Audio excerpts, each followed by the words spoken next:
Welcome to this Wood Solutions campus presentation on timber and its carbon storage.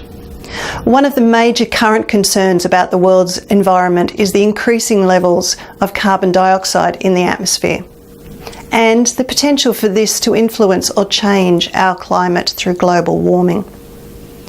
Human activity has made a significant contribution to increasing atmospheric carbon dioxide levels.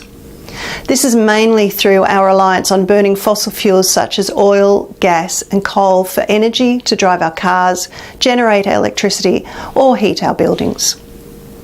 This CSIRO diagram shows the increase in baseline carbon dioxide in the atmosphere since 1975, measured at the Cape Grim Monitoring Station in Tasmania. The chart shows that during the last 40 years, atmospheric carbon dioxide levels have risen from about 330 to about 400 parts per million.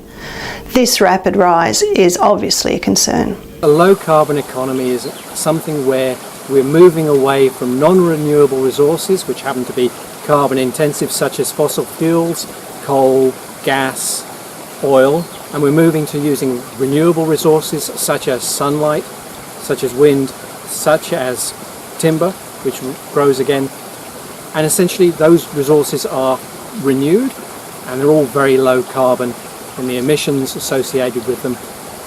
For example, such as a tree, which you may use, potentially at the end of the day the tree regrows and absorbs more carbon out of the atmosphere. It's a low carbon, low emissions technology. One way to address or moderate this rise is to change the way we do business and to try to develop a low carbon economy.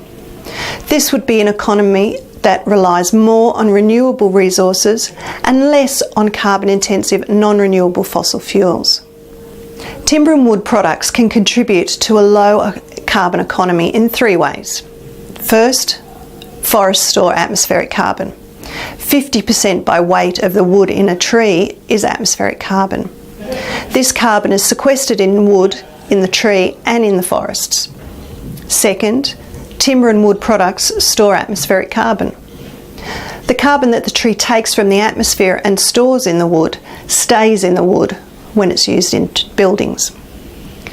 So timber-rich buildings are actually carbon stores.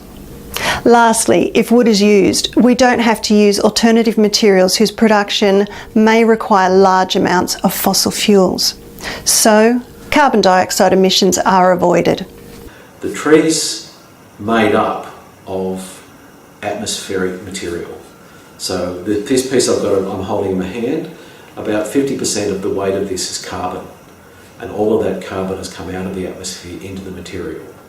So when we build with wood, we're actually building, for a large part, with atmospheric carbon that we've sucked out of the atmosphere, put into this material, or the tree has put into this material, we've taken that out of the tree, and then we're going to use it in the building. So that's one way. The second way is that if we're using this, we're not using something that might have used lots of fossil fuels to make. So we don't need a lot of fossil fuels to make this stuff. And then we've got atmospheric carbon actually inside it. These benefits are recognised internationally. To quote the Food and Agricultural Organization of the United Nations, a virtuous cycle can be enabled if at the global level reforestation, afforestation and reduced deforestation and sustainable forest management provide for increased carbon sequestration, while augmenting the supply of sustainable wood products that can replace more carbon-intensive products in the different supply chains. In summary, globally, concern is rising about the link between climate change and the increase in atmospheric CO2 levels. Many countries are pursuing action to reduce their CO2 emissions and establish low-carbon economies.